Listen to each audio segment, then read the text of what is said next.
Hey Internet, welcome back to Awkward Gamer. I just returned from the Too Many Games convention down in West Philadelphia, and I'm excited to say that it was a great time. Not only for me, because I played a lot of games and did all that shit and bought way more stuff than I needed to, but some interesting things happened. First off, I saw a guy playing a guitar made out of a Nintendo.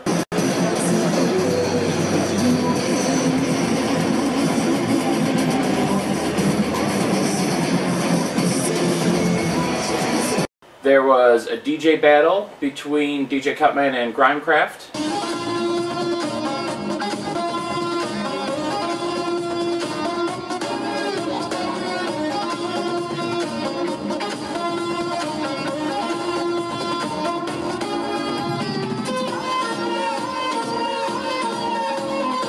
I failed miserably at playing DDR in the arcade.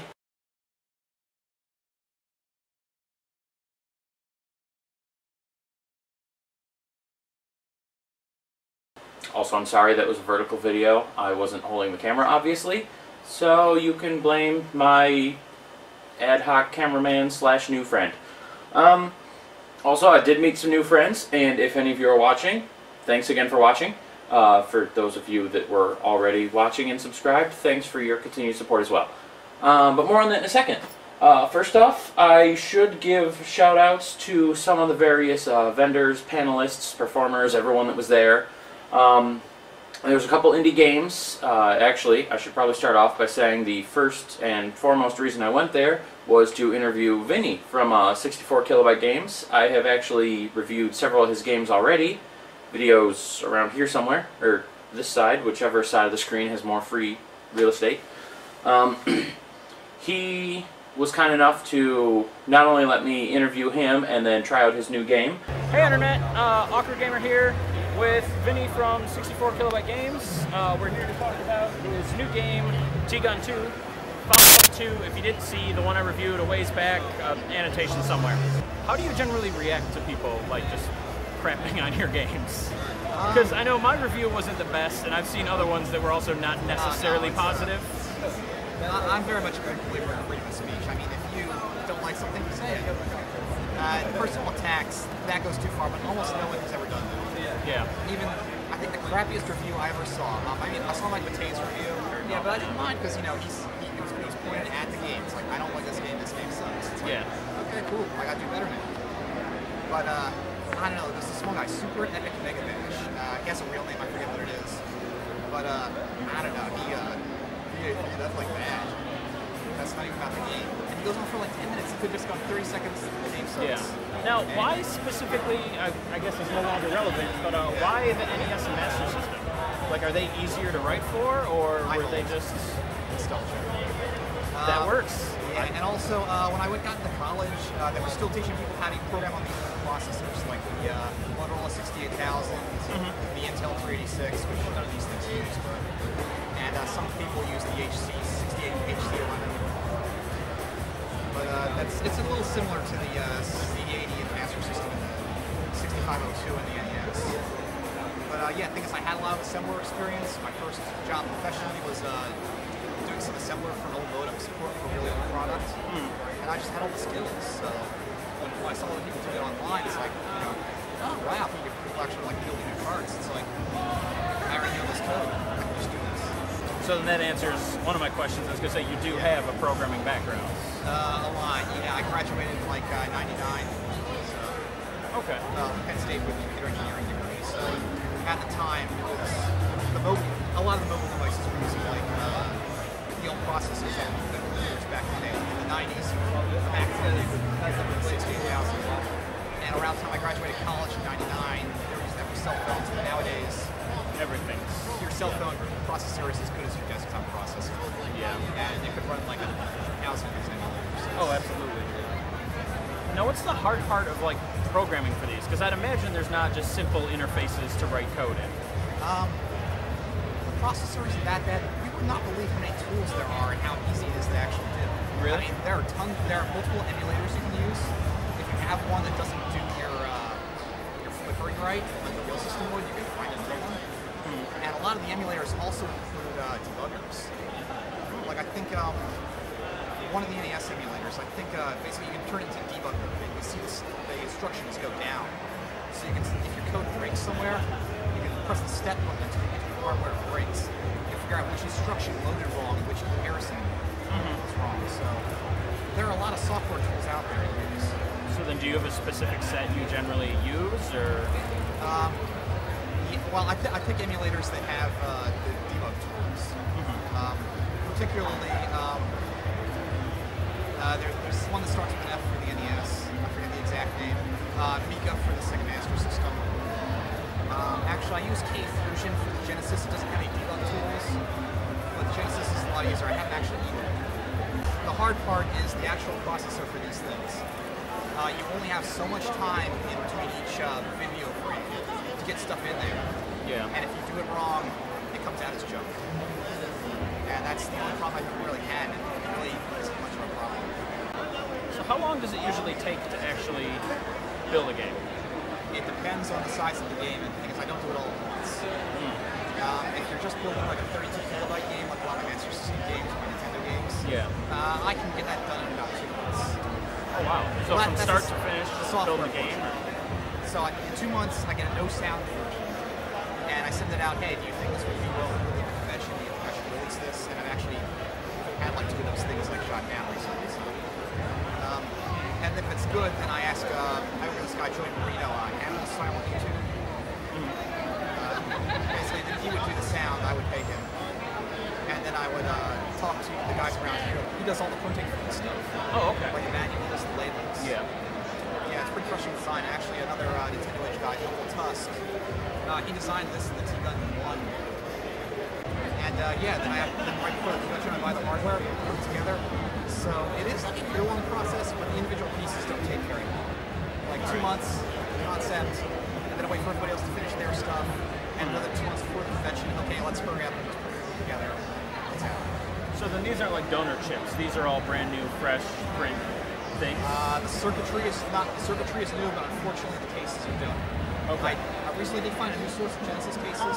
I'll be in the case in the future, but unfortunately this plastic is really hard to reproduce in a way that it fit nicely. I've heard bad stories about. I've run into a few. I, for whatever reason, tend to specialize in collecting reproductions, and I've had more than a couple that were just terrible. Yeah. How often do you have game ideas that don't necessarily make it? A lot. And it's because of Dragon Feet. It's like, okay, I had an idea. I didn't really refine it. I just went with it. And, there's no score. It's kind of open world, but it's very long to get anywhere, and there's not a lot of variety background, not a lot of obstacles. But, so basically now it's like, okay, I don't want to release crap again. So to prevent that from happening, halfway through something, there's no problem. And actually this year I had a game I didn't make a demo of it, but there was something called Tasty Fish. I was going to make a game called Tasty Fish. It was going to be basically there's a fish in the middle of the screen, and you shoot things trying to eat the fish. And actually the colors worked out pretty well, but I was told that the game is not pretty even when it plays. Yeah, and also actually I didn't. Friend Model World, I have this available online. It's also a free download. Okay. I made a Nintendo Core, which is actually relatively close. It's not like colors and stuff. Yeah. But unfortunately, the music for this was way late, so I didn't have a chance to actually get into it. I might release it later. Right now, it's just on the show. Well, as you mentioned, the download link down in the description. Yeah. I'll get that from you. So then, of all your games, the ones you've actually made, which is like your favorite? Are there any that you're really like, one that you're really happy about, or? Actually, I feel like the first Bread and Butter. I mean, the graphics are kind of crude, but I don't know, that single-screen arcade gameplay, it always stands up. I keep going back to it. A lot of the other games I play through it once, or I play through it over the weekend many times, and it's like I've seen this game. Yeah, the first Bread and Butter, it's got a lot of replayability. All right. Yeah. Now, what's aside from making games? Like, I'm assuming you're a gamer as well, because it's hard to imagine you do this if you weren't. What consoles games do you typically play? Are you more old school or the newer stuff? I'm trying to get into the newer stuff. I don't want to get totally stuck in the past. I mean, I do spend a lot of time with my Genesis, a lot of time with my Master System and stuff. I have a PC Engine. A lot of those are cool. That's nice. Still trying to get one of those myself.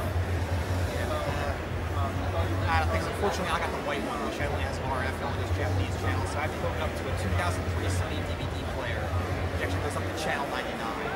Excellent. So I have to put up like 2 huge boxes so it works. Yeah, well right now I actually did buy a PS4 recently. I played Mortal Kombat 4, it was pretty fun, but not significantly better than Mortal Kombat 9. Yeah. I mean, better graphics, more people and stuff. Definitely a lot cooler intros with the back talk. So what got you into making games? Like obviously you were into programming, but what made you take the jump to games? And I kind of always wondered what was inside this thing and how to do it. And it was the ease of actually doing it. I mean, I looked at tutorials online, people doing it online, and it didn't seem very hard. The stuff I was doing at work was way harder. It feels easy to me, if it's not easy to other people. And with assembly language, there's only so many things that can go wrong. Like eventually you'll know every instruction and You'll find the one that's bad. It's better. It's a lot easier to deal with C and stuff like that. So.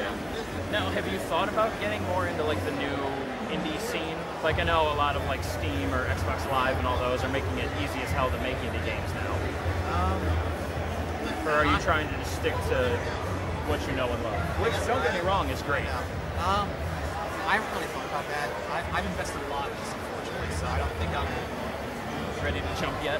Yeah, I'm too invested in this until this thing really peters out or I get bored of it. I'm probably not going to jump ship. Now, how do you feel about like the whole game industry? Like, especially you said you're getting into new stuff. Are thoughts on the thing as a whole? You know, a lot of like big corporations now with like DRM and DLC and just the way things are going. All that modern stuff, first have to get my earpiece in to figure out what's going on. They get talking about. Yeah, I don't know. I think a lot of people in the middle are getting squeezed out. Like, one of my favorite games released recently was like E7 for the PSP. You know, it's not as polished as like memories of Salsina from Vita or that, but still, it was a fun game. I mean, it's not super polished, but it's not so small as an indie title. And they've got like good music, they got good production values. A lot of those medium games are getting pushed to online handle because they're just, you know, handheld consoles and lesser things, and they're not coming out of consoles. Like I go to a console and like I don't see any medium stuff. I can get a ton of indie stuff for free, for low prices, or I can buy like the big AAA titles, which are all first-person shooters. Well, I'm out of questions, so I'm gonna move that, and we can maybe take a look at the game. But actually gave me a free copy. And by the way, I guess I should just mention this now. I actually now have 2 copies because I bought one and he gifted me one. So one of you at home will also get a copy. So if you'd like, leave a message down below and I'll pick a random comment. If you like the video, I'll count your comment twice, so do that too. And yeah, I'll pick one, you'll get a free game. I'll have to get your address and mail it to you, but blah blah blah. So yeah, aside from him though, there was some other indie developers. There was a really cool RPG that I hope I'm pronouncing properly called Vidar or something along those lines. It was a really nifty little thing. I didn't get any footage unfortunately because I'm a very irresponsible person when I don't bring a cameraman and or sound guy with me. But there will be a link down in the description below to the website where you can find the game. It's a really nifty old school RPG where everyone dies. There was also a lot of like card and tabletop games being released there. One tabletop game that looked kind of interesting actually was called Battle Merchants. Again, no footage. Again, irresponsible. Link down there. Go check it out. If you do too, tell the people I sent you. Not that that'll mean anything to them, but maybe they'll plug me back in the future, and that would be great. Or if they want to send me free copies of their games, I'd be happy to review them. But yeah, go check that out. And ignore the fact that I've already said probably about 57 times in this video. Video and board games aside, there was also a very good convention for panels. They usually have lots of panelists every day doing different Q&A sessions or informational things or whatever they're doing. One such panel was for Fanboys Anonymous, which is a website that has all different just nerd culture articles and reviews and things that are, it's really kind of interesting. The guys that did the panel were very good. It was very funny, but still kind of informative. Everyone joked, participated a little. It was a great time. go check out their website. There will be a link down there in the description as well. There's going to be a lot of links down there, so just click all of them, honestly. Click everything down there is interesting, I swear. Just click on them all. Watch this video first, but then click on them all. Also, you may notice a new hat. Granted, you don't know how big my wardrobe is, so you wouldn't know that it was new. And speaking of which, off tangent by the way, I apparently have an oddly infamous wardrobe because everyone at this convention commented on every shirt I wore every day, and I appreciate that and all, but it's very weird when 50 or so people say, hey, love that shirt! Kind of weird. But I want to thank sharkrobot.com and forhumanpeoples.com, which is where most of the shirts I wear actually come from, including the one I'm wearing now. So, if you want, go check those out too, and at least one of those two companies was also at the convention, so they'll probably appreciate the plug as well, and it kind of fits here. But, new hat is from Bros Stitching. Again, I hope I'm pronouncing that correctly. There's this little stitched on Charmander, which is on the other side, so I look like a fool for reaching up here. And he also does shirts and little patches and just nifty shit. So once again, link down there, go click on it, it'll be fun. And as you saw in my intro, and we'll probably see more of in the outro, there was a lot of vendors. Everyone's selling every type of game you could possibly imagine. If it's ever been manufactured, someone there probably had it.